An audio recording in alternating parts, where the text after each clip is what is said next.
Welcome to my channel C.S. Lewis Spirit. In today's video, we're stepping into a world most people ignore until it's too late. A world where the face of evil doesn't come with horns or red eyes, but hides behind the smile of a friend, the silence of a loved one, or the sudden, strange change in someone close to you. This is not fiction. This is real. And you might have already felt it in the chill of someone's stare, in the cold energy that suddenly fills a room, or in the words that wound deeper than they should. You see, demonic influence doesn't always look like the movies. It's more subtle, more intelligent, and far more dangerous. That's why today, we're diving deep into 7 signs someone in your life may be under demonic influence. You need to know what to look for before it's too late. Let me take you into the life of someone who ignored the signs. Her name was Amara, a gentle, kind-hearted woman who lived a quiet life. But over time, those around her began to change. Her brother became withdrawn, unpredictable. Her best friend, once full of light, started speaking in riddles, having nightmares, and staring into mirrors for hours. And her fiancé, well, he became someone she couldn't recognize anymore. His voice grew colder, his eyes darker. Amara told herself it was just stress. Maybe they were going through a rough patch. But late one night, she saw something that shattered her denial forever. Her fiancé stood in the hallway, whispering to someone who wasn't there. The room was empty. His eyes were locked on a shadow that shouldn't have moved. And when she called his name, he didn't even blink. That was the moment she realized this wasn't emotional burnout. This wasn't mental illness. This was spiritual warfare, and she wasn't prepared. What's terrifying is you might be surrounded by people just like this right now and not even realize it. Demonic influence doesn't always mean possession. Sometimes it begins with small compromise, a toxic thought, a pattern of behavior that grows stronger every day. And if left unchecked, it spreads, slowly turning a person into something else. In this video, we're not just telling a story. We're unveiling the truth that many refuse to accept. Evil doesn't always knock. Sometimes, it already lives in the house. The 7 signs we're about to explore are based on real spiritual principles, psychological changes, and personal testimonies from people who survived. People like Amara, who now warns others to never ignore the signs. But just as she began piecing things together, something happened that made her question everything she believed. A single sentence written in her journal, when she never remembered writing, just 4 chilling words. He is not alone. Who wrote it, and what, or who, was really standing behind her fiancé that night? Keep watching, because what you're about to learn may change how you see everyone around you, forever. Amara couldn't sleep that night. Her body was still, but her mind kept going back to those words scribbled in her journal. He is not alone. The handwriting was hers. The ink was fresh, but she had no memory of writing it. She stared at the page for hours, heart racing, thoughts spiraling. What did it mean? Who else was there? And why couldn't she remember putting those words down? The next morning, things felt off. The air in her apartment felt heavier. Her fiancé, Daniel, acted like nothing had happened. He made coffee, smiled, kissed her forehead, but his eyes didn't match the rest of him. They looked distant, hollow, like he was there physically, but something else had taken the wheel. Amara started to observe him more closely, the way he stared into space, the way he mumbled under his breath when he thought no one was listening. And then there were the objects, small things she found hidden in their closet, a rusted key she'd never seen before, a torn photo of the 2 of them, burned at the edges, a strange symbol drawn behind their mirror in red chalk. She tried asking him about it, casually at first, but every time she mentioned something unusual, he deflected, or worse, looked genuinely confused. It was as if there were 2 versions of him, one who loved her, who remembered their life together, and another who had no interest in anything except silence, control, and darkness. Amara began keeping notes, patterns, words he repeated, things that changed in their home. The plants began to wither, even though she watered them regularly. Her phone would randomly ring at night, only to find no number on the screen. One night, she woke up to Daniel standing at the foot of the bed, just staring at her. When she asked what he was doing, he simply said, "Just watching the door. He's almost here." That's when she knew this wasn't just stress or coincidence. This was something far deeper, something spiritual, something dangerous. She began researching signs of demonic influence, not the Hollywood versions, but the real ones. Sudden personality shifts, emotional detachment, obsession with darkness or secrecy, disruption of peace in the home, and a recurring feeling that something is watching you. One by one, Daniel was showing every sign. But it wasn't just him. Her best friend had started behaving strangely, too, disappearing for days, coming back with no explanation, and eyes that looked like they had seen something terrifying. Something she wasn't allowed to speak about. Whatever this was, it was spreading, and Amara was running out of time to understand it before it fully took over the people she loved. And then, one night, the whispers began. The whispers came softly at first, like wind brushing against the walls. Amara couldn't tell where they were coming from, or if they were even real. But as the nights went on, they grew louder, more defined. They weren't in English. They weren't in any language she recognized. But somehow, her body reacted. Goosebumps, nausea, an overwhelming feeling that something terrible was about to happen.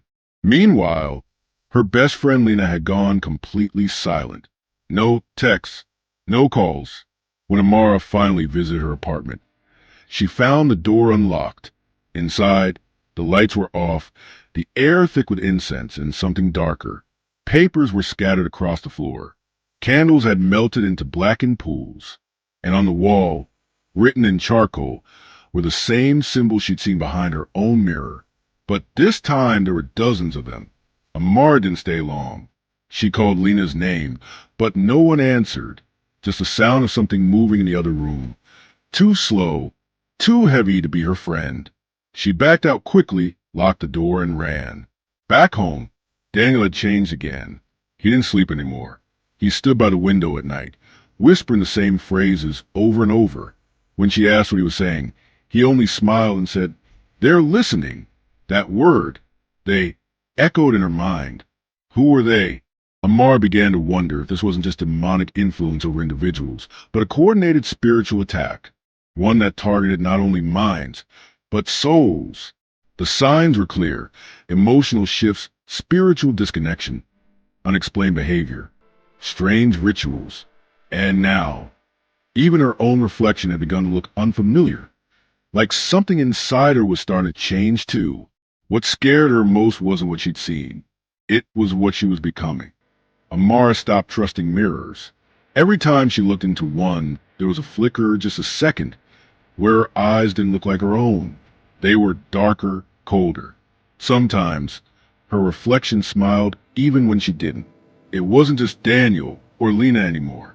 Something was trying to get to her. Slowly, quietly, through fear and confusion. She started sleeping with the lights on, kept salt by the windows, played soft spiritual music, just to fill the silence. But it didn't matter. The whispers continued. And now, they weren't just at night. They followed her into the day, like shadows clinging to her steps. Daniel had stopped speaking entirely. He only watched her now, eyes blank, as if waiting for something. Then one evening, Amara found a journal she didn't remember keeping, hidden in the back of her closet. Page after page filled with strange drawings, unfamiliar handwriting, and dates that hadn't happened yet. Each page ended the same way. Prepare the vessel. That word again. Vessel. She had read about it in her research on demonic influence. A vessel is someone not fully possessed, but prepared, hollowed out, emotionally worn down, spiritually disconnected, ready for something else to enter. She could feel it, the distance between herself and the world growing wider. She wasn't praying anymore. She wasn't eating right. Friends had stopped calling. Her phone barely rang. The energy in her apartment grew darker by the day. And now, Daniel wasn't the only one whispering in his sleep. She was starting to answer. Amara froze.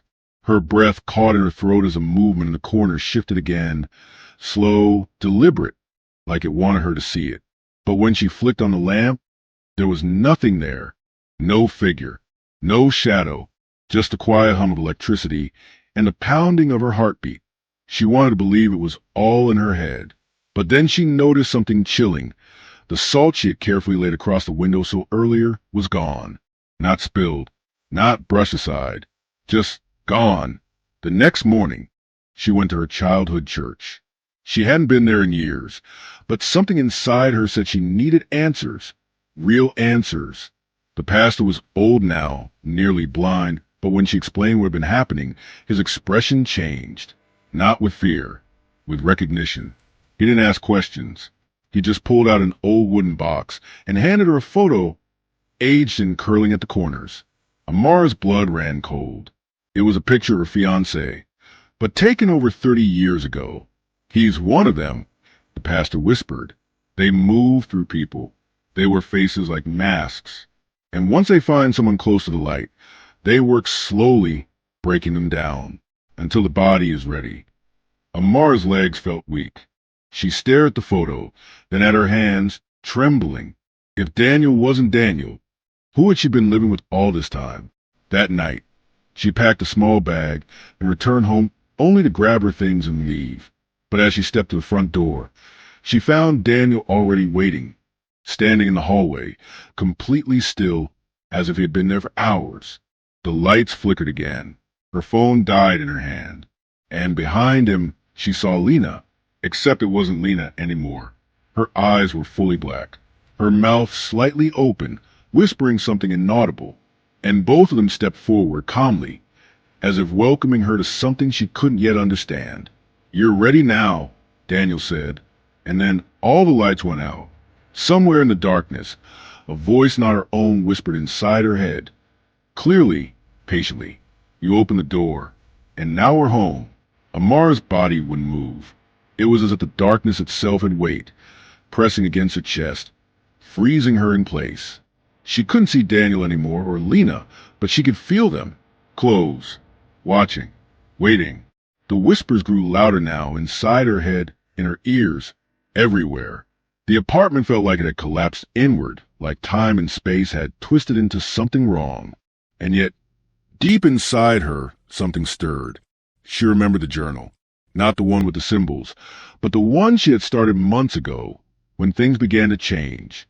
It had prayers, verses, moments of clarity. She had written them down not knowing why, just little truths to hold on to. In that moment, she remembered one line she had written to herself. No matter how deep the dark gets, it cannot swallow the light if the light remembers who it is. She forced her eyes shut, not to escape, but to focus. Her heart thudded like a drum. She whispered her own name, slowly, until it sounded real again.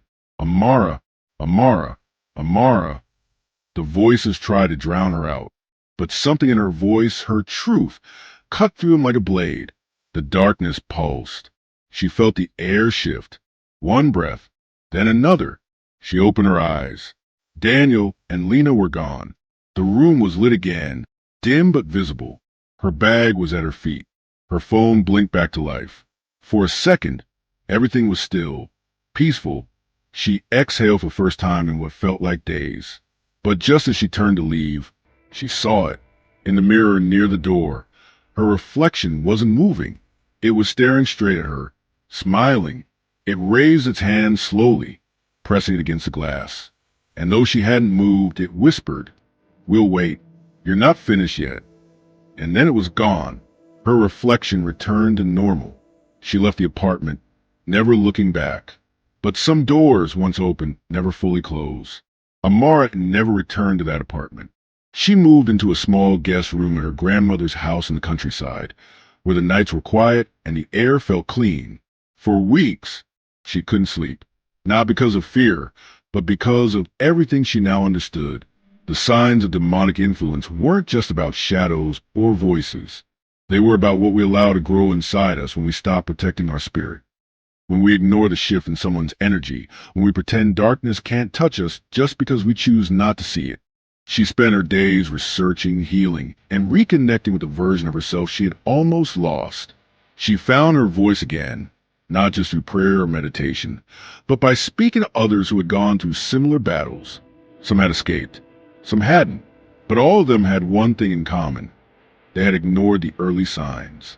The sudden mood changes, the emotional coldness, the loss of peace in their homes, the small compromises, the strange dreams, the isolation, all of it, little warnings that something unseen had entered the room. Weeks later, Amara received a package in the mail. No return address. Inside was her old journal, the one with the future dates and the strange writing. But this time, all the pages were blank. Every single one, except for the last. In soft, almost childlike handwriting, it said, "You fought." That was enough. For now, she didn't know who sent it, or what it meant, but it reminded her of something important. Evil doesn't always win by overpowering us. Sometimes it waits, quietly, for permission, and that's why awareness is everything. If someone in your life is acting like a stranger, don't ignore it. If your peace feels disturbed without reason, trust your instinct. Sometimes the most dangerous battles aren't seen but felt. Amara's story isn't just a warning. It's a reminder that spiritual battles are real.